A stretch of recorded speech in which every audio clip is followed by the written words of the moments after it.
Salve, salve Sinfonia! Fala galera, estamos aqui mais uma vez reunidos para mais um episódio do nosso podcast, o MaestroCast, que é uma extensão do programa de mentoria de estratégia, trajetória e objetivo aqui da Universidade do Vale do Taquari. Mais uma vez eu estou aqui acompanhado pelo meu amigo e fiel escudeiro, Leonardo Rix. Fala, Beninho.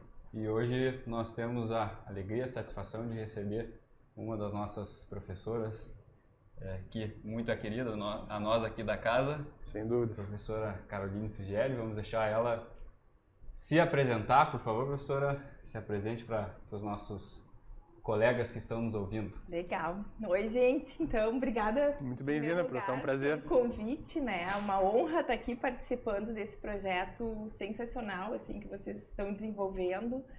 E é um prazer, então, poder ter essa conversa com vocês. Bom, eu sou a Prof. Carol, né?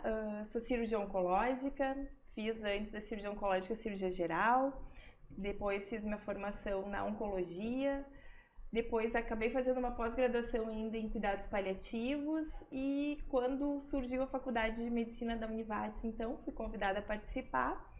Iniciei dando aula na anatomia, né? Fui acompanhando todo o curso pela técnica operatória, clínica cirúrgica 2, clínica cirúrgica 3 e estou aqui até hoje, né? É um prazer aqui estar junto de vocês.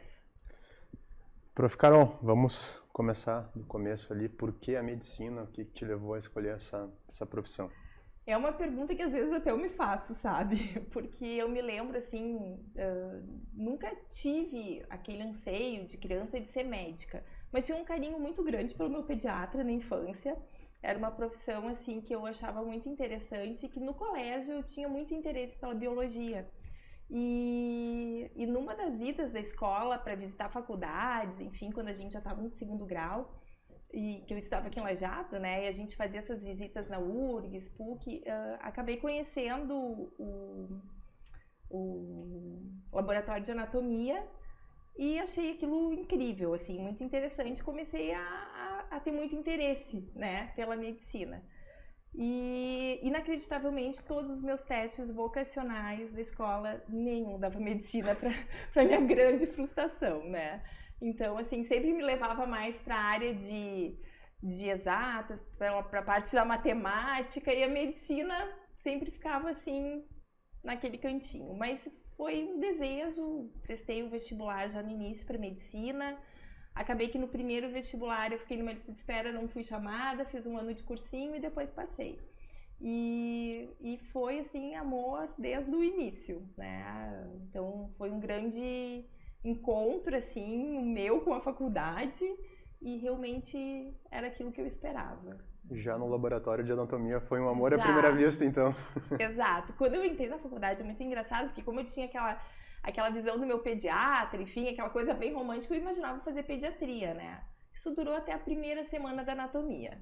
Quando começou a anatomia, eu disse, tá, é aqui mesmo. E daí começou o interesse pela área da cirurgia, né?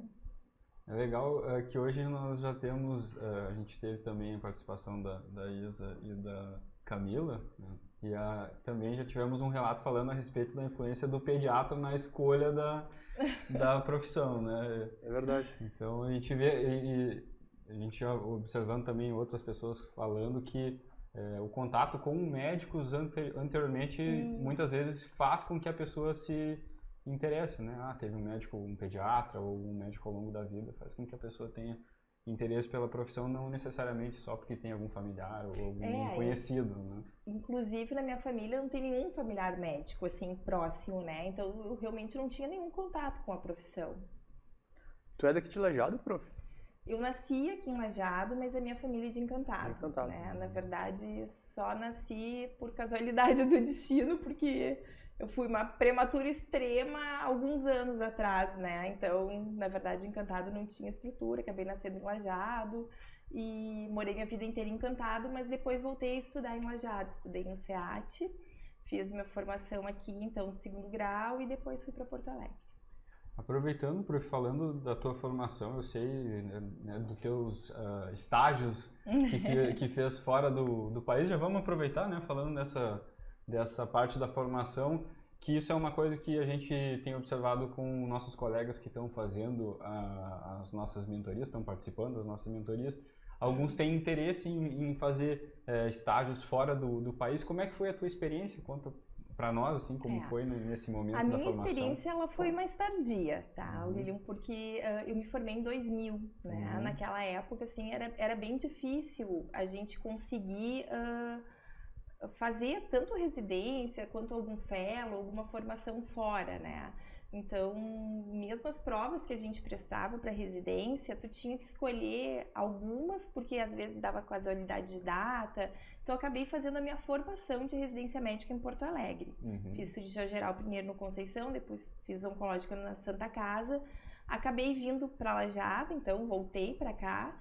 E depois que eu estava aqui, é que surgiu a oportunidade, então, de eu fazer um fellow rápido, assim, no Instituto Europeu de Oncologia em Milão. Né? Na época, minha irmã estava morando lá, porque ela é arquiteta e estava fazendo também uma especialização e consegui, então, esse caminho, né, através de um contato do Dr. Frassou, na PUC, e fiz essa parte lá no serviço do Dr. Veronese, que é um ícone da mastologia, né? Hoje ele já é falecido, mas que tem todo um trabalho maravilhoso, assim, na área de câncer de mama. Já foi, então, um fellow propriamente dito, não foi na época como acadêmica. Exato. Já era mais na frente na formação, que é uma coisa também que eles têm perguntado, alguns têm interesse em saber oportunidades de fellow, então, para deixar claro que existe também, né? Faz parte do processo da formação. E né? tem que ir atrás, né? Às vezes, conhecendo os contatos, enfim, se consegue isso mais facilmente, né? O prof falou que já tinha esse interesse pela cirurgia ali desde uma visita antes mesmo da universidade, né? Mas, prof, como é que foi a tua decisão, assim, pela cirurgia na faculdade e posteriormente a cirurgia oncológica? Como é que foi esse caminho? Sabe que também foi uma coincidência. Eu digo assim, a vida às vezes ela é feita dessas casualidades e que vão se encontrando e se encaixando, né? Quando eu estava no primeiro ano da faculdade, acabei o primeiro ano, como eu fiz na PUC, a gente tinha 3 meses de férias. Daí tu imagina ficar 3 meses sem fazer nada. A gente tá louco no primeiro ano para vivenciar a coisa da medicina, porque é muita teoria, né? A gente tem muito pouca prática, praticamente não tá dentro do hospital. E eu tinha uma vontade muito grande de fazer estágio em outro hospital. Mas no primeiro ano a gente não tem nem semiologia. E todos os estágios exigiam que o candidato tivesse passado pela semiologia, que é óbvio, né? Mas eu lá no primeiro ano estava assim, muito afoita por fazer alguma coisa. E o único estágio que não exigia nenhum pré-requisito era o estágio de cirurgia oncológica da Santa Casa. E foi ali que eu me inscrevi, porque era o único que eu podia me inscrever. E quando eu comecei o estágio, foi assim, muito bacana. Era o primeiro ano da residência oficial de cirurgia oncológica, então os residentes, a equipe, era muito, muito divertida, assim, muito engajada, o serviço era muito novo, muito bacana, e aquilo virou, assim, uma paixão, né? Tanto que depois, no segundo ano, já com semiologia, eu voltei a fazer estágio, no terceiro ano eu voltei a fazer estágio, no quarto ano eu voltei a fazer estágio. Eu disse, eu sou tão antiga na Santa Casa quanto o primeiro residente da cirurgia oncológica, porque eu comecei fazendo estágio e continuei sempre, né? Então, é muito legal, assim, essa coisa, mas foi realmente uma casualidade, né? A cirurgia oncológica agradece, então, a disponibilidade, o pré-requisito de não precisar da semiologia para fazer o estágio em cirurgia oncológica. Né? Imagina eu examinando os pacientes sem semiologia, né? Não, a sorte é que tinha o residente, que era o R tudo, que fazia tudo, e eu só acompanhava, né? Então, na verdade, era uma acadêmica. Esse despertar ali já no primeiro ano já te encaminhou para geral e para oncológica. E daí, como eu continuei fazendo estágio, tu acaba tendo um vínculo com a equipe. O residente que eu conhecia no R1 era R2 depois, e assim, o R1 que virou R2, né, depois eu continuei. Então, tu acabava fazendo um vínculo e eu podia fazer um auxílio mais ativo depois com o passar do tempo. E isso que foi sendo muito bacana. Isso, prof, é uma das coisas que a gente tem falado na mentoria, principalmente com o pessoal pensando em entrar num programa de residência, a importância de fazer um estágio naquele programa de residência. Conhecer a equipe, conhecer as pessoas que estão lá dentro, porque depois, vamos dizer assim, para escolher algum candidato que tenham notas iguais, aquela pessoa que já conhece, que já tem um contato, que sabe como que a pessoa, vamos dizer assim, se porta profissionalmente, isso tudo faz diferença, né? O famoso networking, né? Então a gente tem falado a respeito disso para o pessoal que está querendo fazer estágios, também para procurar os estágios, para quem já tem uma ideia de área de especialidade que queira fazer, também procurar fazer os estágios para conhecer os serviços e já tendo esse background, né, que a gente vê que faz toda a diferença. Eu acho que isso é fundamental, porque o que eu vejo hoje, assim, as pessoas às vezes, né, os alunos às vezes não sabem o que querem. Claro que antes de decidir pela cirurgia oncológica eu fiz outros estágios, né? Porque eu também não vou postar todas as minhas fichas fazendo estágio sempre na mesma coisa. Então fiz estágio na ortopedia, fiz estágio na gastro, fiz estágio na clínica, então fiz estágio na patologia, então passei por vários outros estágios também, mas sempre com a certeza que a cirurgia oncológica era o meu caminho, né? Mas eu acho que isso é muito importante, até porque não é nem só o ser conhecido, mas é o também conhecer a especialidade. Não que o aluno vá se desgastar para estudar, para passar numa prova de residência, que não é fácil, e depois começa a residência e não tem aquela vivência de saber como é e se frustra, né? Então isso também é muito importante. E tinha um professor meu de neuroanatomia que eu me dava muito bem, acompanhava ele no pronto-socorro às vezes, porque neuroanatomia também eu adorava, né? Então, tudo que era anatomia eu adorava. Ele sempre dizia assim, olha, entre escolher o melhor aluno da prova ou escolher algum aluno que eu conheça, eu prefiro escolher que eu conheço, porque eu vou ensinar e eu vou treinar. O que eu tenho que saber é que essa pessoa tem um bom caráter, essa pessoa eu posso confiar, porque o treinamento e o estudo ela vai adquirir. Então, isso é fundamental. Isso para nós, prof, assim, é uma satisfação ouvir isso, porque a gente fala isso pro pessoal. O pessoal não achem que aquele que tira só 10 nas provas, ele vai ser o melhor profissional. Exato.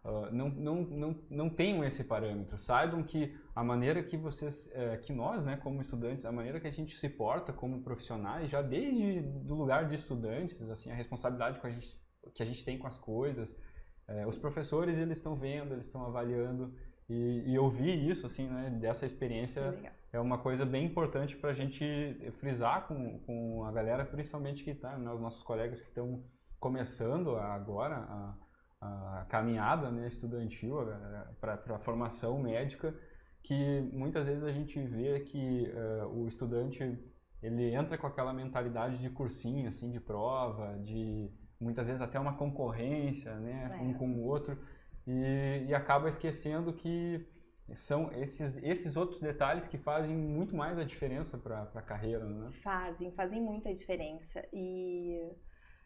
Claro, é que hoje as provas elas são mais, digamos, não competitivas, mas hoje a nota da prova ela tem um peso maior, né? Eu peguei o primeiro ano que a prova da NRIDS valeu 90%. E que foi a minha sorte, porque eu acabei passando numa residência que era maravilhosa, que eu nunca tinha feito estágio, porque a minha vida inteira eu achei que eu fosse fazer residência na PUC, que era a minha casa, e acabei não indo bem na prova da PUC, fui muito bem na prova da NRIDS. E daí tinha essa questão da nota da prova valer 90% e a entrevista 10%. Claro que hoje isso não existe, né, gente? Mas assim, eu chegava nas entrevistas do Clínicas da Santa Casa, eles me olhavam e diziam assim, tua nota foi muito boa, parabéns. Obrigada, né? Mas a gente vai ter que te dar 0 na entrevista, porque a gente não te conhece e a gente tem que passar os nossos alunos. Então, tá aqui, tá tudo bem, pode ir. Era assim. Nossa. Hoje em dia isso é uma coisa que não existe mais. Né? Mas é muito importante ser conhecido. E no Conceição acabou isso, como tinha referências, tinham professores amigos em comuns, já sabia que aquela pessoa era confiável, digamos assim. Mas isso é muito importante, sim, porque quando na residência eles vão escolher com aqueles 10, não sei se hoje é 10% da entrevista ainda, né? Mas quando eles vão escolher entre alguém desconhecido e alguém conhecido, eles preferem ter alguma referência da pessoa. E é uma dica que eu sempre dou para os alunos também. Se vocês forem fazer estágio no lugar que vocês querem passar, façam ali no último ano, porque vocês vão ser lembrados, né? Então é mais fácil, vocês vão estar bem assim posicionados, porque o preceptor vai lembrar de vocês. Perfeito. Prof, já encaminhando a parte da residência médica, fala um pouquinho para nós da residência em cirurgia geral, residência em cirurgia oncológica. A residência, desculpa, em cirurgia geral foi uma loucura, né? Imagina. Foi uma loucura, porque eu saí da PUC, tudo, né, muito organizado, com os horários mais definidos, um hospital menor, e fui parar no Conceição, né? Eu sempre conto que meu maior choque cultural do Conceição foi quando eu fui me inscrever, nunca tinha entrado no hospital enorme, cheio de labirintos, me inscrevi e daí eu comecei pela vascular, porque no R1 da cirurgia geral a gente passava também pelas especialidades. E o residente da vascular, do R1 que virou R2, só pra me ferrar, né, fez começar dia 1º de janeiro, 7 da manhã. Tava eu lá, começou 7 da manhã. Começou tarde, prof, 7? Às 7. E daí, cheguei na portaria, não sabia onde era o setor da vascular, não conhecia o hospital, né? Aí perguntei pro porteiro, né, do Conceição, e disse, o senhor pode me informar onde é que é o terceiro B2? Ele me olhou, me disse assim, ó, bah, colega, festa foi grande ontem, hein? Eu só pensei, onde é que eu fui me enfiar, né? Imagina, o porteiro que nem me conhecia, em vez de só me dar informação, não, já tava dizendo que eu tava de ressaca de um Réveillon, né? E foi assim, mas comecei, foi muito bom, assim, mas muito puxado, né? Não existia pós-plantão, não tinha essa coisa de cumprir carga horária, então tinha equipes da cirurgia geral, que o R1 tinha, antes de ir pro bloco às 7 horas da manhã, tinha que ver todo o andar, só que o andar, assim, eram 10, 15, 20 pacientes, às vezes, internados. Então, tinham equipes que eu chegava às 4 da manhã para poder ver os pacientes e tá com todos eles vistos, evoluídos e prescritos às 7 horas, porque às 7 horas tinha que estar no bloco antes do preceptor chegar. E muitas vezes, não é da época de vocês, né, da época dos alunos, mas tinha um Dado Beer perto de Iguatemi, né? A antiga cervejaria do Dado Beer era ali. E olha, volta e meia do meu caminho de ir pro Conceição, passava por ali, era todo mundo voltando da noite, né, do Dado Beer, e eu indo bem plena pro hospital iniciar o dia. Aí acabava assim, quando acabava de avaliar o último paciente. Então, dia de plantão, tu tinha que terminar as avaliações. Se era 10 da noite, do pós-plantão, se era 10 da noite, 11 da noite, não interessava. Tu ia pra casa quando terminava tudo, né? Então, assim, não existia essa coisa de carga horária mínima que hoje tem. Era um pouco desumano, mas a gente aprendia, sobrevivia, se divertia, né? Fazia uma família ali dentro do hospital, né? Então, era bacana. Às vezes chegava, como eu não morava, minha família não é de Porto Alegre, muitas vezes eu tava de plantão dia 26 de dezembro, mas dia 25 eu tava lá e não tinha com quem passar o Natal, a gente ia pro hospital, fazer ceia de Natal todo mundo junto, né? Então virava uma grande comemoração. A gente observa com os nossos colegas que foram nossos colegas aqui na faculdade, agora estão na residência, não em cirurgia, mas isso eu acho que é válido para praticamente todas as especialidades, que o primeiro ano da residência ele é um ano meio ingrato, né? Assim, o R1 ele... um choque de realidade. Então, é um ano que como a gente comentou antes, existem alguns pontos de inflexão na caminhada, o R1 é um deles, né? Sai muitas vezes de uma realidade de estudante e passa a ser já um profissional que está trabalhando, também tem outros tipos de responsabilidade, né? Mas um ano extremamente importante, né? O crescimento de conhecimento no R1 é gigantesco. Não há nenhum R1 que depois não venha o R2, né, gente? Então, tudo melhora. O problema é voltar a ser R1 de novo depois, né? Como é que foi, prof, R1 de ontem? Não, é um pouco melhor, né? Porque daí a gente já tem todo o know-how de uma especialidade, então tu vai para a especialidade cirúrgica, é melhor. Mas tem todos os atributos que o R1 da geral tinha, né? Então tem... Claro, vai chegar antes do R2, vai trabalhar um pouco mais, né? Vai operar um pouco menos, né? Porque sempre tu vai fazer mais o auxílio nesse ponto. Mas é, sem dúvida, um crescimento muito grande, né? Não é um sofrimento, né? Eu acho que a transição, sim, de doutorando para residente é muito diferente. Acho que hoje está bem melhor do que era na nossa época, assim, na minha época, pelo menos, né? Mas é uma mudança muito grande, né? Agora, a partir do momento que tu é R1, tu tem o teu CRM, tu tem a tua caneta, aquilo é uma ferramenta de trabalho, né? e tem a responsabilidade que vem com isso. E eu acho que, assim, a residência é o momento de aprender, né? Eu acho que quanto mais puder fazer na clínica, na cirurgia, em qualquer outra especialidade, é o momento de estar dentro do hospital e poder aprender tudo que pode. Porque depois a gente está mais sozinho, né? Por mais que até hoje eu tenho excelentes vínculos com os meus preceptores e quando eu tenho um caso difícil, eu ligo, discuto e às vezes eles avaliam e mandam de volta o paciente, ou às vezes eu mando e eles dizem, não, o que está fazendo aqui? Vai lá e opera qualquer Caroline, né? Então tem essa troca que é muito bacana, mas é o momento de aprender, estar ali dentro, então tem que aproveitar cada segundo. Perfeito. Eu queria questionar uma coisa, prof, assim, teve alguma dificuldade, ou, claro, diversas dificuldades, mas qual a maior dificuldade tu acha que tu teve como residente em cirurgia? Eu acho que a maior dificuldade é ser mulher, ainda hoje. Tá? Eu acho que a cirurgia, ela é um meio muito masculino, cada vez menos, mas ainda é. Eu acho que na faculdade eu não senti isso, porque a minha turma era 75% mulheres e 25% homens, mas na residência eram 24 residentes, desses 24, 4 eram mulheres. Então, é um posicionamento que tu tem que ter, tu tem que operar melhor às vezes, tu tem que ser mais firme, né? Porque existe ainda, né, esse preconceito em relação ao ser mulher. Né? Então, eu acho que essa é a grande questão, a questão da maternidade que se associa a tudo isso, né? Eu não me imaginava naquela época tendo filhos na residência de cirurgia geral. Para mim era uma coisa que não era compatível. Claro que não tinha nenhuma estrutura para isso, né? Não, na verdade, eu conheci meu marido depois que eu voltei aqui para Lajeado, mas era uma coisa que naquela época, trabalhando daquele jeito, era muito difícil assim de conseguir conciliar. E eu sempre priorizei nessa etapa dar realmente assim uma prioridade, né, para minha formação. Então acho que as coisas foram vindo naturalmente como deveriam ter sido. Isso é uma coisa até que a gente já tinha, vamos dizer assim, colocado no script de te perguntar, né, o que a tua percepção quanto a essa dificuldade que a gente sabe que ainda é presente, né? Eu acho que melhorou, já tivemos algum progresso quanto a isso.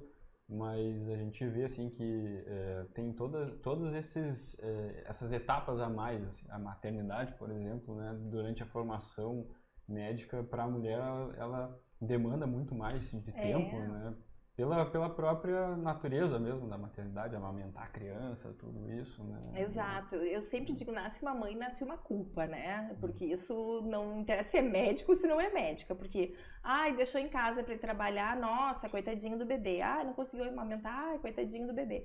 Então, assim, não é, a gente continua tendo a nossa vida também, né, mas claro que a prioridade acaba sendo naquele início o bebê, né, a família, enfim.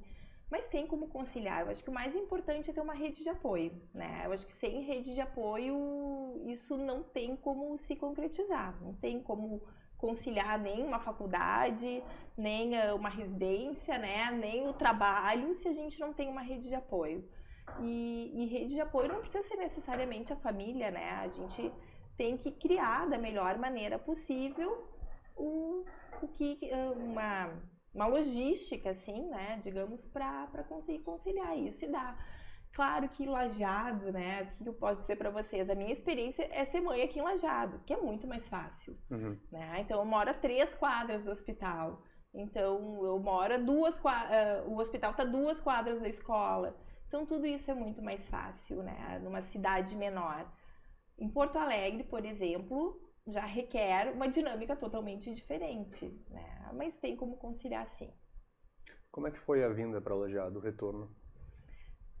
Coincidências do destino, né? Eu estudei aqui, conhecia bastante gente, meus melhores amigos de escola eram todos daqui, só que na época que eu me formei, ou eu iria para Cuiabá, onde tinha surgido uma proposta de trabalho, e eu até estava disposta a ir conhecer o serviço, e deu casualidade que precisava de um cirurgião oncológico para ser o responsável técnico por Lajeado, porque até então era um cirurgião oncológico que não era daqui, vinha eventualmente, e havia se mudado para a Austrália, e até eu conhecia ele. E daí me disseram, não, mas a gente tá precisando. E daí foi tudo uma grande casualidade de me formar na hora certa e precisar vir na hora certa, né? Então deu certo. Só que o que acontece? Eu comecei fazendo plantões no pronto-socorro, porque também não vão chamar uma cirurgia oncológica sem conhecer a pessoa, se ela tem a mínima sanidade mental ou não, né? Então o que acontece? Que me deram a dica, olha, quem sabe tu começa fazendo plantão pro pessoal te conhecer, e daí se der tu vai. E foi o que eu fiz. Então no último ano da residência de cirurgia oncológica, nos finais de semana que eu tava livre, eu vinha pra cá e fazia plantão no pronto-socorro, né? Então, vinha sexta e sábado, fazia 12 horas um dia, 12 horas no outro. Então, uma vez por mês, uma vez por mês não. A cada mais ou menos 2 semanas eu tinha essa escala. Ou era sexta e sábado, ou era sábado e domingo. E assim o pessoal vai te conhecendo, né? Daí, na época, quando chegou, então, que eu acabei a residência e me formei, eu vim falar com o cirurgião responsável. Fui, me apresentei na maior cara de pau mesmo, né? Porque assim, as pessoas às vezes não vão bater na tua casa e dizer, tu quer vir trabalhar comigo? Não, eu sabia que tinha necessidade técnica. Daí eu fui lá um dia na maior cara de pau, fui no consultório e disse, olha, me apresentei, sou fulano de tal, tô acabando a residência de cirurgia oncológica, eu sei que aqui tá com necessidade de ter um responsável técnico, gostaria de saber se eu poderia vir trabalhar aqui, né, se eu posso trabalhar com o senhor, né, era o Dr. Hélio Fernandes na época, eu fiquei 15 anos no consultório com ele. E ele, claro, prontamente disse que sim. E eu acho que o ser mulher nessa hora foi um facilitador, né? Porque todo mundo deve ter pensado, uma cirurgia oncológica, isso aí não vai incomodar, não deve operar nada, né? Então eu acho que nessa hora ajudou, né? Mas depois aos pouquinhos a gente vai também mostrando o trabalho, mostrando que é uma pessoa responsável e as coisas vão se ajustando bem. Que ano que tu veio? Eu vim pra cá final de 2004. 2004. Tem bastante tempo já, tem bastante tempo. tempo. Caminhado aqui, né? Caminhado. Isso, prof, eu achei legal porque isso acontece de começar a fazer plantões num serviço para ser conhecido dentro do serviço. A gente vê alguns colegas, né, fazendo isso hoje em dia, já estão na residência, aí começam a fazer plantões de fim de semana, na escala, né, em pronto-socorro, em outros serviços também. Acho legal a gente falar isso também para os nossos próprios colegas que estão se formando, né, agora nos próximos semestres, tem interesse em saber dessas particularidades, né, como começar a entrar no serviço. Acho que isso é legal de falar. Porque a cirurgia é muito particular, né? A gente depende de um serviço externo, né? Não é... Isso. Formei cirurgia, mas tu precisa de um serviço. Como se inserir numa região, né? Eu acho que trabalhar. A principal forma é mostrar que tu quer trabalhar, né? Que tu veio para somar. Isso também eu aprendi com um antigo residente da cirurgia oncológica, sempre dizia, não, eu vim para somar, não para diminuir, né? Então a ideia é essa, é formar uma equipe, vir para colaborar. Tem um ditado que é bem tosco, bem de gaúcho, mas quem não rói o osso não merece filé, né? Então assim, a gente não pode também imaginar que vai chegar e vai estar todo mundo esperando e dando o melhor para o paciente para operar. Não, às vezes vai ser aquele plantão de final de semana que ninguém quer, às vezes vai ser aquele feriado do ano novo que ninguém quer, e foi justamente o que aconteceu. Eu vim para cá, o primeiro, já no Réveillon, já me colocaram de sobreaviso, né? Ok, faz parte, né? Então tem todo esse período que é uma adaptação, que as pessoas que estão há mais tempo vão naturalmente, às vezes, saindo. Muitos anos eu fiz sobreaviso cirúrgico, depois com as crianças, então eu saí, né? Porque ficava difícil de conciliar, e vão chegando outros colegas que vão assumindo esse posto. Mas é isso, é saber que tem que vir para somar realmente na equipe, trabalhar sério, né? Eu acho que isso tudo que a gente falou desde o início, né, de ter responsabilidade, de estudar, de ter um bom relacionamento com as pessoas é fundamental. A cirurgia oncológica ela é muito particular, né, prof? Acho que dentro das especialidades cirúrgicas ela tem um papel fundamental. Eu gostaria que tu abordasse um pouquinho da tua especialidade, falasse um pouquinho da tua especialidade, o que tu mais vê no dia a dia no consultório, lá no hospital. Como costuma ser a tua rotina como médico cirurgião oncológico? Eu vou mudar um pouquinho a tua pergunta e vou Perfeito, dizer por que eu escolhi cirurgia oncológica. Porque eu não sabia, isso eu descobri não faz tanto tempo assim. Eu escolhi cirurgia oncológica pela equipe, pelo estágio, por gostar muito do tipo de cirurgia. E eu descobri depois que eu escolhi cirurgia oncológica porque eu gosto de tratar o paciente oncológico, né? E isso foi uma descoberta e foi um amadurecimento com o tempo, já como cirurgião oncológica. Porque existem perfis e perfis de estudantes, perfis de médicos, né? E o meu perfil é tratar a gente doente, né? Eu gosto de tratar a doença. Então, não é nada estético, não é nada assim né? Não que não seja importante, é importante também, né? Mas o meu perfil é tratar a doença mesmo. E o que me motiva muito no paciente oncológico é essa vontade dele de viver, né? Então, assim, é um paciente que dificilmente vai se queixar de alguma coisa se realmente não tá bem. É um paciente que ele vai... geralmente vai aceitar os tratamentos ou vai discutir contigo os tratamentos, as possibilidades que tem, porque ele vai querer melhorar. Então, é um paciente que te motiva a tratar, né? Aí, para mim, isso é muito importante, né? Então, é o meu perfil de tratar esse tipo de paciente. E a cirurgia oncológica, sim, tem algumas particularidades diferentes de outras especialidades, que a gente tem um vínculo muito grande com o paciente. Porque o paciente... se ele fica bem, ele tem pelo menos 5 anos de segmento contigo. É uma vida, 5 anos é uma vida, né? Então, o vínculo que se cria é muito grande. E tu acaba sendo médico do paciente, ele vai te referenciar um amigo, ele vai te referenciar um outro familiar. E quando tu vê um médico da família, né? E tem uma coisa que é muito interessante, que todo paciente cirúrgico oncológico, ele tem isso, né? É aquela entrega do corpo para ti.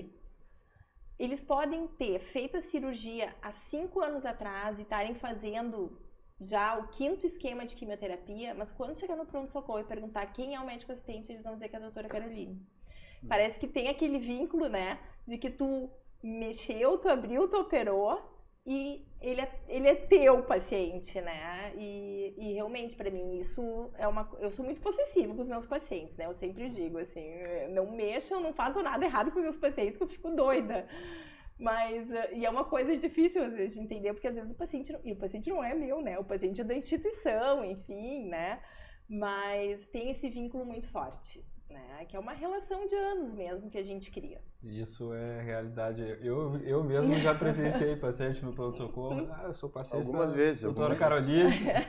O próprio carinho ali no ambulatório, né? O paciente que tem esse acompanhamento ali pré e pós-cirúrgico, né? O carinho que trata a doutora Caroline. Isso a gente tem falado também, prof, com nossos colegas nas mentorias, que o que faz o nosso trabalho ser... Eu digo nosso trabalho na profissão, né? De quem já está trabalhando, ser efetivo é como a gente se relaciona com as pessoas, né? Principalmente nesse caso com os pacientes. Porque não adianta ter só o conhecimento técnico se não souber se comunicar, se não souber entender o paciente, né? E entender o lado humano também do paciente. O Léo tem falado a respeito disso. A técnica ela só é efetiva se a gente conseguir ter esse feeling, como a gente fala, né? A gente conseguir transmitir isso. Eu acho que o principal, William, é trabalhar com alegria, sabe? Gostar do que tu está fazendo. Eu acho que isso é a primeira coisa. Por quê? Eu passo mais tempo no hospital, muitas vezes, do que com a minha família em casa, né? Eu vejo meus filhos de manhã, eventualmente busco eles para almoçar, almoço com eles, volto, né? Trabalho quase que 10, 12 horas por dia, às vezes. Então, tô muito mais dentro do hospital do que em casa. Claro que final de semana é mais tranquilo, como eu não faço mais plantão, nada, né? Eu consigo ter essa rotina familiar, então, mais organizada no final de semana. Mas a alegria que tu tem em ir trabalhar, em acordar todo dia e ter uma motivação, eu acho que isso é fundamental. Porque a técnica, o conhecimento, até a empatia, ou como tu vai tratar o paciente, isso tudo existem inúmeras estratégias para tu estudar e conseguir desenvolver, né? Mas tu tem que gostar. Eu acho que essa é a primeira coisa. Eu acho que é muito triste tu sair de casa, ir para um lugar trabalhar e tu não tá feliz com aquilo, né? Eu acho que esse é o grande segredo, na verdade. E, bom, falando de alegria, mas fazendo um contraponto, que é algo que é muito presente na tua especialidade, que é a morte, né? Esse contato que, enfim, a gente sabe que isso vai acontecer, mas tu pela especialidade, acaba vendo de forma mais frequente esse limiar entre a vida e a morte. Queria que tu falasse um pouquinho sobre isso, abordasse também aquela questão dos cuidados paliativos, que é algo que a gente já trabalhou em aula e que é algo bastante presente na tua vida. Eu acho a gente só tem uma certeza da vida, que é a morte. Mas é uma coisa que a gente nunca pensa, né? Então, dificilmente a gente vê a morte como um processo natural da vida, né? Então, ninguém fica aqui para sempre. E a oncologia nos dá, às vezes, um banho de água fria com isso, né? Então, por mais que a gente sabe, sim, a gente nasce, a gente vive, a gente morre, quando alguém recebe um diagnóstico de câncer, isso imediatamente vem linkado, né, com o diagnóstico. E agora, vou morrer? Né? Tinha tanta coisa planejada, tanta coisa para fazer. Não é assim. Mas às vezes né? E não é fácil também a gente lidar com isso, né? Aceitar isso. Eu acho que a primeira coisa assim que a gente tem que ter em mente é que a gente é médico, mas a gente não é Deus. Tem coisas que vão ser muito... que nós vamos ser muito limitados a oferecer, né? Mas, ao mesmo tempo, eu acho que a gente pode oferecer muita coisa mesmo no limite de tratamento, que é o conforto, né? Então, eu vejo essa possibilidade de oferecer para o paciente, mesmo em fase final da vida, um conforto maior, né? Tirar a dor, tirar o sofrimento, tirar a angústia, ajudar a resolver alguma pendência, uma coisa extremamente gratificante. E eu particularmente gosto muito de cuidado paliativo, fiz uma especialização nisso, não trabalho como paliativista, mas eu uso isso para o bem dos meus pacientes, né? Então eu acho que a gente ter essa visão de paliativista, eu consigo tratar muito melhor o meu paciente oncológico, eu consigo entender ele melhor, eu consigo entender melhor a família que está junto, angustiada, né? Claro que às vezes falta tempo, né? Porque eu tenho que operar, eu tenho que atender e às vezes não, sempre na verdade, a gente precisa ter um cuidado maior com esse tipo de paciente, mas para isso a gente também tem toda uma equipe multidisciplinar que vai auxiliar e vai ver os pontos que são mais, digamos, delicados, né? E conseguir ajustar então essas arestas. Mas eu acho que a gente tem muito para oferecer. Quando eu fiz a minha pós-graduação em cuidados paliativos, eu fiquei 2 primeiros meses chocada, porque para mim, assim, cuidados paliativos, na verdade, não precisava existir. Não precisava ter uma especialidade chamada cuidados paliativos, porque para mim, cuidado paliativo é o melhor cuidado médico possível que eu posso oferecer para o paciente. Só que nem todo mundo pensa assim. Né? Às vezes, eu tenho que operar, vou lá, opero, deu, tá. Outra pessoa vai ver, vai fazer o acompanhamento, né? Vai tratar a dor, complicou, chama o clínico. E pra mim não, pra mim isso tá implícito no meu cuidado, né? Então, a paliação dos sintomas nada mais é do que uma extensão do meu cuidado cirúrgico para o paciente, que naquele momento não é mais cirúrgico, mas que continua sendo meu paciente, né? Então, essa visão dos cuidados paliativos parece que ela precisou vir para resgatar um pouquinho daquela medicina antiga, né? E em que realmente esse vínculo médico-paciente existia. Mas, sem dúvida, assim, é uma especialidade encantadora, é uma especialidade muito, muito forte também, né? A gente tem que ter alguns mecanismos, assim, de sublimação, às vezes, né, para conseguir levar isso, mas é muito bonito. Eu disse, não tem honra maior, eu acho, na minha vida do que os pacientes me esperarem para morrer. E são vários que já me aconteceu, de estarem ali com a família e os familiares me disseram, doutor, ele esperou a senhora chegar. E eu pego na mão, me despeço e eles partem. Eu acho que eu chego quase a me arrepiar, assim, falando, mas é a confiança que o paciente tem, sabe? Parece que tu chegou e ele... Tá, agora eu vou descansar. É triste, mas é muito bonito. Perfeito. São reflexões para a gente, como no lugar de estudante, a gente também já pensar, né? Porque muitas vezes eu, pelo menos, penso que é importante a gente aprender as questões da técnica, mas existe muito mais do que a técnica propriamente dita, né? Eu te diria que a técnica é a coisa mais fácil de tu aprender, né? Eu acho que todas essas outras questões vêm, assim, de vivências, vêm da experiência, vêm da espiritualidade, às vezes. Eu não sou uma pessoa religiosa, não me considero uma pessoa tão espiritualizada assim, mas que é espiritualidade, é um oceano, né? Assim, e cada um tem a sua, mas eu me considero uma pessoa sensível nesses aspectos, né? Perfeito. Apesar de, às vezes, estar furiosa no bloco cirúrgico. Prof, tem algum caso que te marcou? Claro, certamente vários, né? Mas algum caso que tu pudesse falar, assim, de algum paciente, seja já como médica aqui ou ainda na residência, alguma coisa que te marcou? Eu acho que falando nessa questão de cuidados paliativos, assim, eu tive um caso que foi bem marcante para mim, que foi, na verdade, foram 2 casos, foram 2 mães de amigas minhas, né, que eu internei para fazer cuidados paliativos, enfim, e que é aquela coisa, assim, de tu chegar, tu passar para ver, tá tudo ok, daí a filha sai, vai para casa, relaxar, tomar um banho para voltar depois, eu passo, pego na mão e a paciente parte, assim. Então, é como eu disse, eu considero isso uma honra, sabe? Esperar eu chegar para se despedir. E, ao mesmo tempo, para poupar a família, né? Eu acho que não é fácil para quem está do lado. E isso é muito bonito, assim, né? Às vezes, o familiar volta e diz assim, mas por que eu saí 5 minutos? Por quê? Né? Porque às vezes queria poupar o familiar desse sofrimento mesmo, né? Eu acredito muito nessas coisas, assim. E às vezes eu chego no quarto e eu sei te dizer, eu vou esperar 5 minutos porque eu sei que vai partir. É muito doido isso, não tem escala de PPS, de ECOG, de nada que te diga isso, mas é bem tocante, assim. E história de cirurgia tem inúmeras, né? Mas deixamos para um episódio 2. Vamos deixar para anedotas cirúrgicas depois. Ótimo. Qual é a grande parte do teu trabalho hoje, assim? Quais são as cirurgias que tu mais realiza na prática, assim? A gente tem um volume bem grande de cirurgias, né? A gente opera basicamente aqui no hospital aparelho digestivo, pele a gente sempre considera partes moles também, então pode ter alguma coisa de sarcomas, mas são tumores mais raros. E a parte ginecológica, né? Muito, muito forte. Então...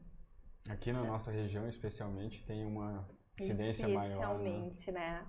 Sabe que o que chama muito atenção ainda hoje, apesar de existir vacinas, né, de ter campanhas de prevenção, da gente ter um exame que detecta, assim, estágios pré-malignos do câncer de colo uterino, né, gente? É inacreditável, assim, como a gente ainda pega doença avançada.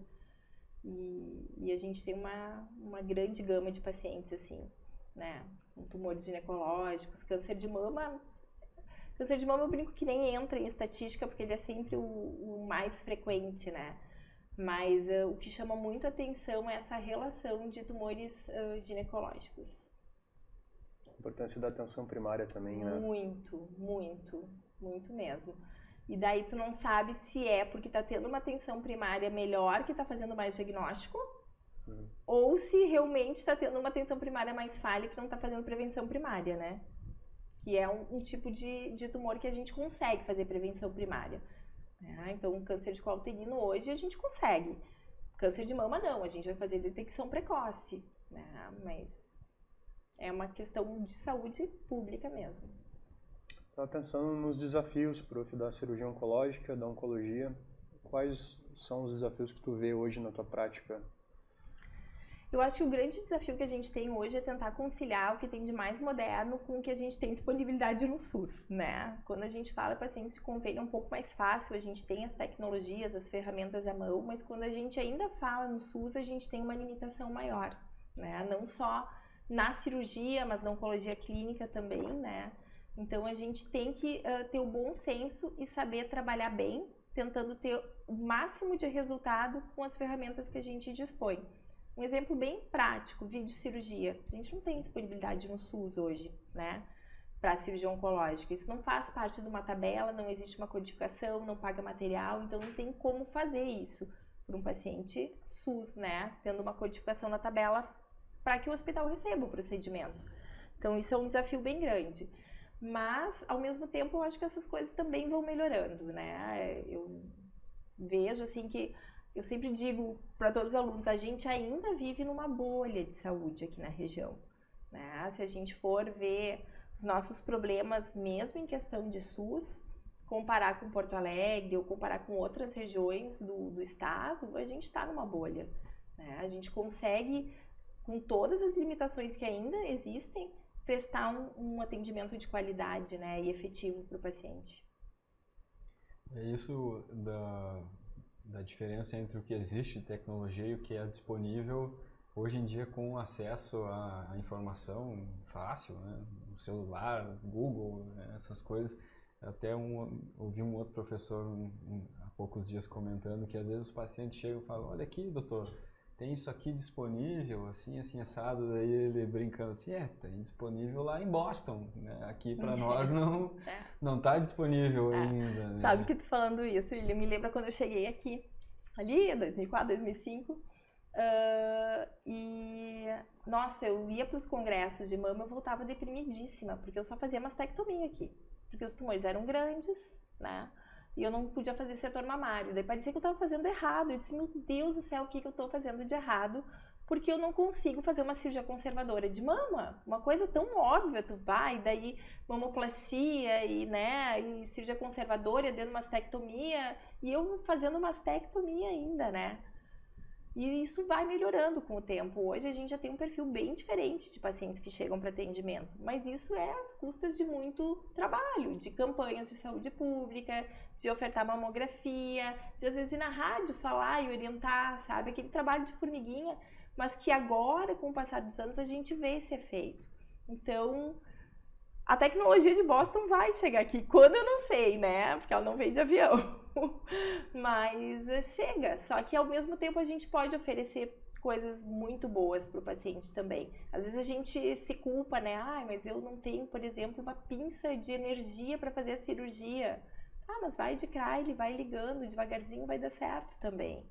Vai demorar um pouquinho mais, mas o resultado vai ser o mesmo, né? Então, a gente também não pode se culpar tanto, né? Porque é uma coisa do sistema. A gente tenta fazer sempre o nosso melhor, mas realmente vão ter limitações. Isso a gente tem que saber conviver com elas, porque senão também a gente fica frustrado, né?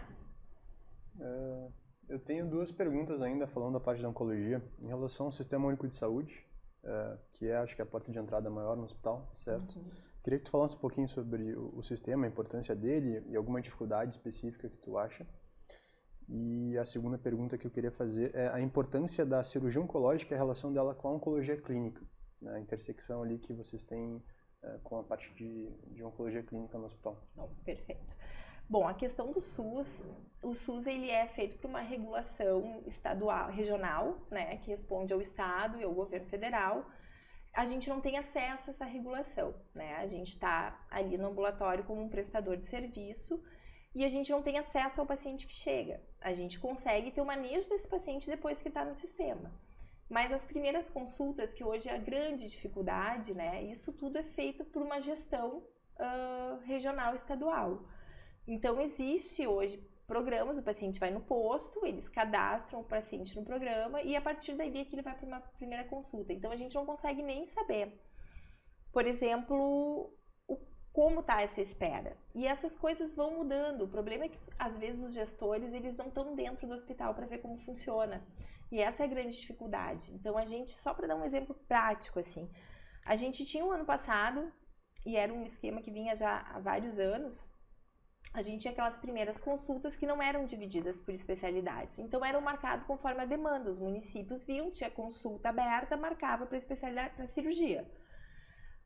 A gestão agora, a partir de fevereiro, fez uma mudança, que não é uma mudança ruim. Eles tentaram dividir por especialidades. Então, vai ter tantas consultas gineco, tantas consultas mastro, tantas consultas gastro, tantas consultas pele. Só que não tem um estudo dizendo qual é a incidência desse número de pacientes aqui. Eles acharam que assim tá bom. E o que aconteceu? As consultas que antes demoravam X dias, agora estão demorando 3 vezes X. Por quê? Porque às vezes, naquele mês, não tem diagnóstico de 3 tumores de reto, mas tem diagnóstico de 15 tumores ginecológicos. E daí os pacientes ficam numa fila.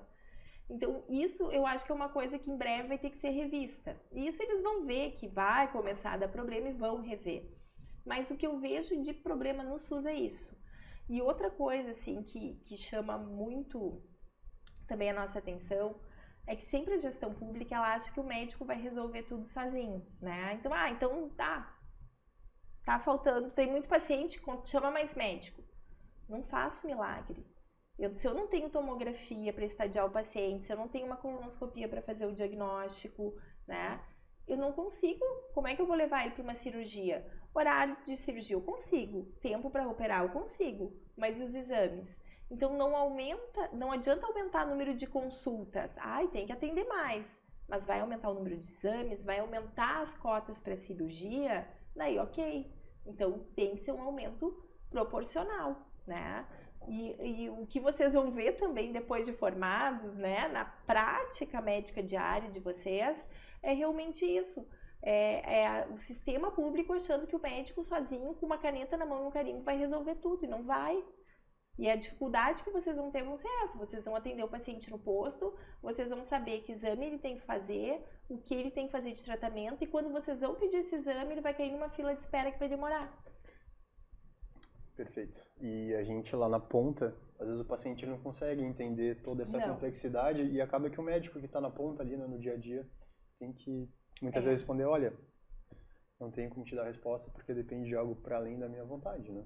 Exato. Então, assim, é difícil, né? E daí como é que fica essa relação médico-paciente? Essa relação médico-paciente muitas vezes. É muito difícil, mas é importante às vezes explicar, eles entendem. Vem os pacientes, doutora, como é que vai ser minha cirurgia? Eu digo, olha, existe uma fila de espera para cirurgias do SUS, existem cotas que o governo nos dá e a gente vai fazendo por ordem de chegada. É o mais certo? Não sei se é o mais certo. Por quê? Eu não posso dizer que o câncer que o paciente A tem é pior que o câncer que o paciente B tem. E eu não posso operar o paciente B porque está pior e deixar o paciente A que está antes na fila e tem chance de cura e ficar lá no final para ter uma doença mais avançada. Então, hoje, a maneira que a gente vê é ser o mais criterioso possível, tentar ser o mais justo e fazer por uma ordem, né? Mas é uma coisa que não depende da gente, né? Isso aí é sistema de gestão pública mesmo. Perfeito. E a parte da oncologia clínica? A intersecção da oncologia? Eu acho que é fundamental não só com oncologia clínica, sabe? Eu acho que, assim, os diversos serviços. Hoje, por exemplo, no serviço de onco, a gente tem uma reunião multidisciplinar toda sexta-feira de manhã que participa radiologista, oncologista clínico, cirurgião oncológico, radioterapeuta, né, odontólogo. Então, assim, por quê? Porque a gente consegue discutir aqueles casos que são mais difíceis com toda a equipe junto, né? Porque o que é o feijão com arroz, o que é fácil, o que tá ali no guideline bem direitinho, tu segue as setinhas, não tem como errar. Eu sempre comento isso com os pacientes, o senhor fique tranquilo, o tratamento que o senhor vai fazer aqui em Lajeado, que o senhor vai fazer em São Paulo, que o senhor vai fazer em Boston, vai ser o mesmo, porque, né, desde que tenha cobertura no plano, a gente segue esses protocolos, a gente não inventa nada, né? Agora, quando a gente pega aquele paciente refratário a tratamento, que fugiu da curva, aí é que eu acho que essa questão é muito importante, né?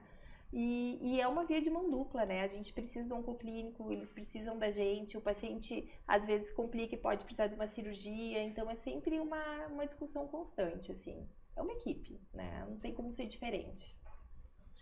Até pela complexidade dos casos, né? Muitas vezes, né? Os mais simples não necessariamente precisam ter uma abordagem tão mas às vezes até o mais simples, né? Eu vou dar um exemplo bem prático também.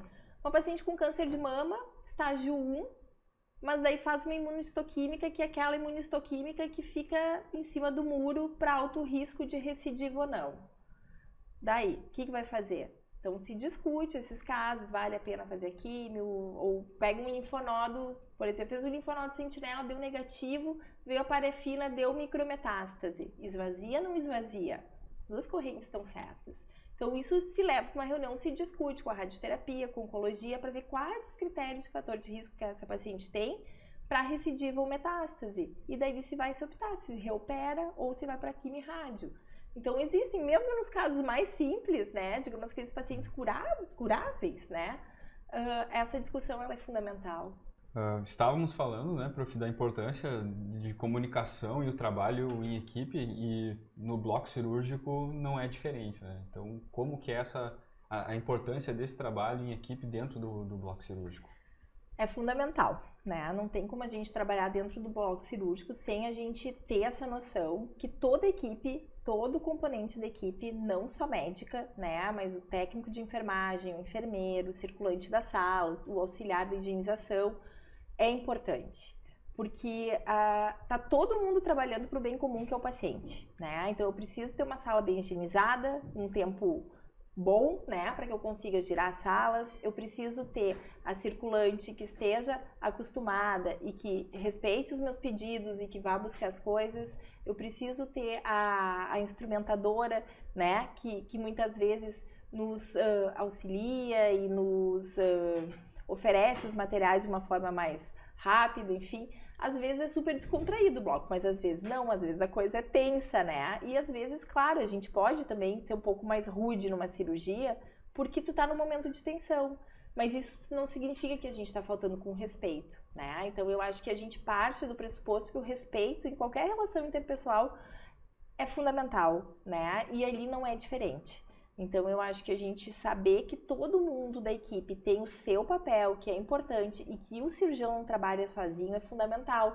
Porque às vezes vocês vão pro bloco, aquela circulante pegou no meu pé, né? Não é, ela tá preocupada, ela não tá ali para pegar no pé do doutorando ou pegar no pé do acadêmico, ela tá preocupada se não vai contaminar, né? Que é a nossa grande preocupação do bloco cirúrgico com vocês, né? Vai contaminar, não vai contaminar? Não, mas às vezes a maneira de falar, né? Então, assim, tem que ter uma certa relevância, né, gente? Vocês têm que imaginar que estão entrando em um ambiente que é totalmente distinto de qualquer parte do hospital. Ele tem que ser um ambiente mais asséptico, digamos assim, entre aspas, e a equipe, ela trabalha em prol disso, né? Então, eu acho que é bem importante. Lembrar que a gente tem que ter humildade, tem que ter respeito, tem que tratar bem todo mundo, seja dentro do bloco cirúrgico ou fora dele, né? Eu acho que isso é fundamental. Excelente. Aproveitando o gancho, então, já dessa questão de não contaminar da nossa participação, como que é, prof, além de ser cirurgiã, também ser preceptora dentro do bloco cirúrgico? Sabemos, né, que a prof é patronese da minha turma. Da turma. Não só da minha, mas diversas vezes homenageada na história da universidade. Que, inclusive, também sabemos que esperamos que todos estejam acompanhando esse podcast. Queremos muitos likes. Ativem as notificações para receberem os próximos episódios, não se esqueçam. Se inscrevam no canal. E como que é, prof, então, também esse ofício da preceptoria? Bom, tudo começou no início da faculdade com o convite do professor Keu, né? Ele me convidou, então, para iniciar as atividades dando aula de anatomia, né? E prontamente, assim, eu achei interessante a proposta. Não a proposta financeira, tá, gente? Não se iludam que a gente tá aqui pelo dinheiro. Mas a proposta acadêmica mesmo. Eu jamais tinha imaginado que eu fosse gostar de ser professora, né? Isso nunca passou pela minha cabeça, porque meu sonho sempre foi ser médica. Mas quando veio isso eu achei interessante, né? E eu posso dizer para vocês que isso foi muito gratificante, muito mais do que eu esperava. Por quê? Porque a gente se sente mais jovem, a gente estuda mais, tudo para motivar vocês também. E isso foi virando, assim, uma cachaça, né? Tanto que depois eu participei da técnica operatória, participei da clínica cirúrgica 2 e agora, principalmente, os estágios de doutorandos, tive que largar algumas dessas coisas em função da carga horária, que a gente tem uma carga horária limítrofe, né? Mas é muito bom, assim, e é muito gratificante ver o crescimento de vocês dentro do curso. Principalmente nas primeiras turmas que eu pude acompanhar, desde aquele momento da anatomia, para técnica operatória, para clínica cirúrgica e para doutorando, era inacreditável ver, porque as primeiras provas de anatomia eu fazia oral, né? Era prova oral.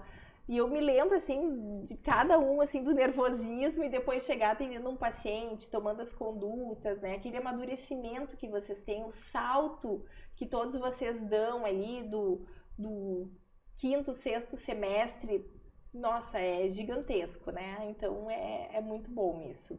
E é uma maneira também que tem de eu ficar me atualizando, né? Sempre vem uma motivação nova, sempre vem um desafio novo, né? Sempre vem uma pergunta diferente, a gente tem que estar num processo de reciclagem mesmo, então isso é muito bom.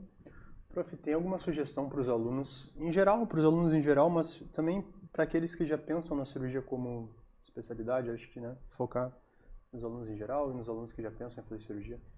Eu acho que essa coisa da responsabilidade, do respeito, vocês vão ouvir sempre eu cansar de falar, né? Eu acho que as duas coisas andam juntas.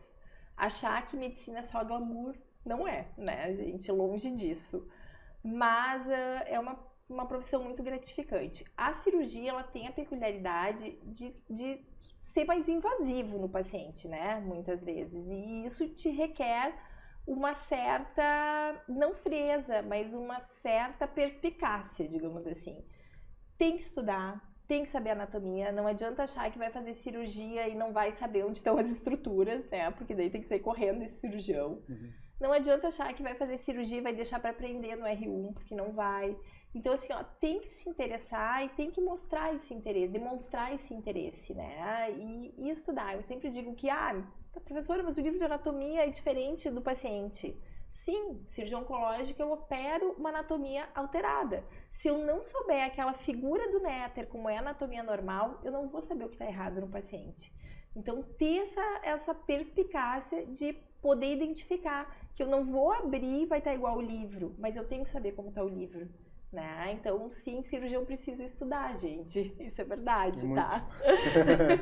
Muito, não, né? E depois todo o resto, assim, é treinamento, né? Às vezes vocês brincam comigo, eu dei 1 ponto, a senhora deu 10 pontos. Eu digo, que bom, né? Eu sou professora, se eu tivesse dado 1 e vocês 10, alguma coisa tinha que estar errada. Isso é treinamento, é prática diária, né? Isso todo mundo vai adquirir. É isso, eu acho que conseguimos contemplar os assuntos que a gente coisas tinha programado inicialmente e outros que não tínhamos nem programado. Nós estamos já pensando num próximo. Já temos mais pano para manga, né? Eu tenho uma última pergunta. Professora, doutora Caroline Frigeri, futuro como médica, como pessoa, o que tu visualiza para os próximos anos? Nossa, não sei, eu gosto de viver um dia de cada vez, assim, né? Mas o que eu vejo, assim, pretendo continuar estudando, né? Acabei o mestrado agora, inclusive, né, William? Acabamos o mestrado. Chegando. Quem sabe um doutorado no futuro, né? Não descarto isso. Tenho que só dar um tempo, porque meu marido disse que se eu inventar um doutorado agora, ele se separa. Então eu vou dar um tempo, assim. Mas é uma coisa que eu penso, realmente. E tem outros planos, assim, de talvez até outras provas de titulação, enfim. Eu acho que a gente não pode parar, né? A gente é movido a isso e hoje em dia a gente não consegue parar. Porque a tecnologia que a gente falou a todo momento, a informação, né? O avanço da medicina, ele tá aí. Quem parar vai ficar, né? Não dá. Então, eu acho que é isso que nos move. Perfeito, prof. Muito obrigado por ter aceitado o nosso convite. É uma alegria, uma honra para nós, principalmente para mim, por tê-la como patronagem da minha turma. A gente tem um carinho muito grande por ti, admiração pessoal e profissional. Então, sem palavras, muito obrigado. Foi uma conversa maravilhosa. Espero que o pessoal aproveite, assim como a gente aproveitou, né, William? Eu também espero que o pessoal aproveite essas pérolas que foram faladas hoje aqui pela Prof. Carol. E, em especial, a gente sabe que os nossos colegas que já estão mais adiantados no curso já conhecem a Prof. Carol, então já sabem da capacidade dela, né? Mas a gente espera que os que estão chegando agora possam ter um vislumbre do que vem pela frente e possam aproveitar também para ver que algumas coisas que a gente falou para eles já, a gente não está tirando da nossa cabeça, que são assim, a gente vê os nossos professores falando, a gente vê as pessoas com experiência nos falando, então a gente também procura transmitir o que a gente já absorveu dessa experiência, que esse é o nosso objetivo aqui. E também, prof, da minha parte, agradeço de coração mesmo ter aceito o nosso convite de prontidão e estar aqui nos prestigiando no nosso podcast. Bom, eu também quero agradecer o convite, né, gente? Uma honra estar aqui com vocês. Eu quero também dar os parabéns pela iniciativa. Achei fantástico esse projeto. Acho que vai auxiliar muito, né, todos os estudantes. E eu não tenho dúvida do sucesso de vocês também. Muito obrigada. Obrigado. Tá certo. É isso, pessoal. Mais uma vez, nós estamos aqui encerrando nosso podcast hoje. Agradecemos a presença de todos que nos acompanharam até aqui. E nos vemos no nosso próximo encontro. Tchau.